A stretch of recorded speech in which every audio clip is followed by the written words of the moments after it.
Hello everyone, আসসালামু আলাইকুম। চলে আসলাম বাঙালি রান্নাঘরে নতুন আরও একটি কুকিং ব্লগ নিয়ে। আজকের ব্লগে আপনাদের সাথে শেয়ার করব মলা মাছের চচ্চড়ি বা ঝোল, যে যেটাই বলেন না কেন। তো চলুন বেশি কথা না বলে মূল রেসিপিতে যাওয়া যাক। এখানে আমাদের উপকরণ হিসেবে লাগবে মলা মাছ, যেটা আমি সুন্দর করে ধুয়ে নিয়েছি। এরপর নিয়েছি আলু, নিয়েছি নতুন আলু সুন্দর করে কুচি কুচি করে কেটে নিয়েছি পেঁয়াজ, কাঁচা লঙ্কা এবং ধনিয়া পাতা কুচি।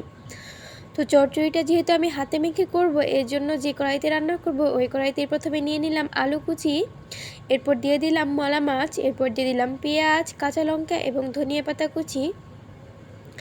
এরপর এর মধ্যে দিয়ে দিব মশলার মধ্যে দিয়েছি এখানে আমি 1 চা চামচ মরিচের গুঁড়ো। আপনারা যে যে পরিমাণে ঝাল খেতে পছন্দ করেন ওই পরিমাণেই মরিচের গুঁড়োটা দিয়ে দিবেন। এরপরে এর মধ্যে দিয়ে দিলাম হলুদের গুঁড়ো, এটাও দিয়েছি 1 চা চামচ পরিমাণ। এরপর দিয়ে দিচ্ছি ধনিয়ার গুঁড়ো, ওটাও দিয়েছি 1 চা চামচ পরিমাণ। এরপর দিয়ে দিচ্ছি পরিমাপ মতো লবণ। এরপর তেলটা দিয়েছি আমি 4 টেবিল চামচ পরিমাণের মতন তেল দিয়েছি। এরপর ভালোভাবে মেখে নিব। হাতে মাখা চচ্চড়ি কিন্তু মেন কাজ হচ্ছে এটা, যে ভালোভাবে হাতে মেখে নিতে হবে সব কিছু, যাতে মশলাটা আলু এবং মাছের সাথে ভালোভাবে মিশে যায়। তো প্রায় বেশ কিছুক্ষণ ধরে আমি এটাকে মেখে নিয়েছি।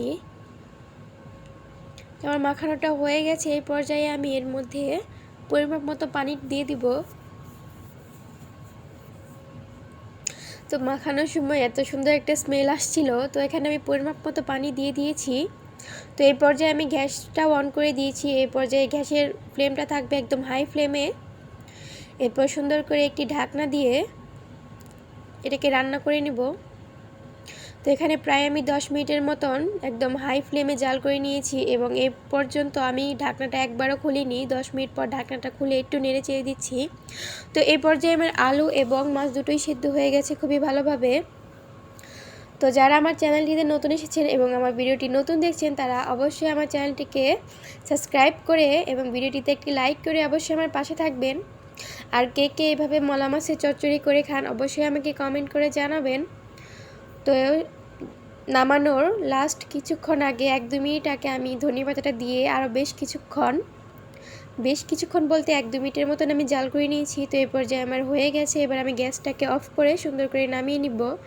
তো দেখতেই পাচ্ছেন দেখতে কতটা সুন্দর হয়েছিল, কতটা লোভনীয় হয়েছিল, দেখেই বোঝা যাচ্ছে কতটা মজা হবে খেতে। তো ভিডিওটি ভালো লাগলে অবশ্যই আমার চ্যানেলটিকে সাবস্ক্রাইব করে আমার পাশে থাকবেন। সকলকে অসংখ্য ধন্যবাদ। আল্লাহ হাফেজ।